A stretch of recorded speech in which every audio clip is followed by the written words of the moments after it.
Welcome to Will's Wheelhouse. Today we're going to be working on a Honda CR-V rear struts. So make sure you chock the front wheels.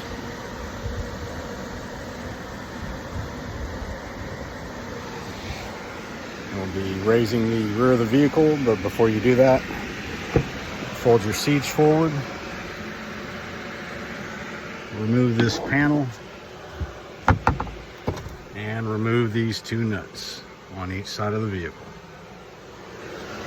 Next, you're going to raise the rear of the vehicle and secure it with jack stands and remove the wheels. So we've removed the two nuts from the top of the strut. We've raised the vehicle, secured it with a jack stand, put a jack under the suspension.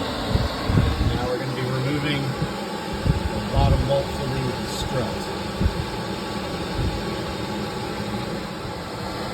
Now we've pretty much removed the lower bolt from the shock, and the two bolts holding the front of this control arm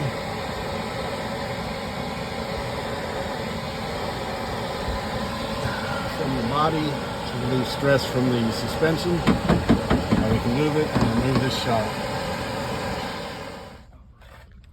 Now that we've got our new strut assembly back in, we've gotten our lower bolt tightened up. We got our two control arm bolts tightened back up. The shock is in. We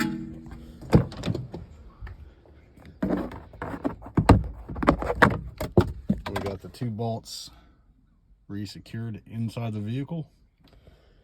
Now on to the other side.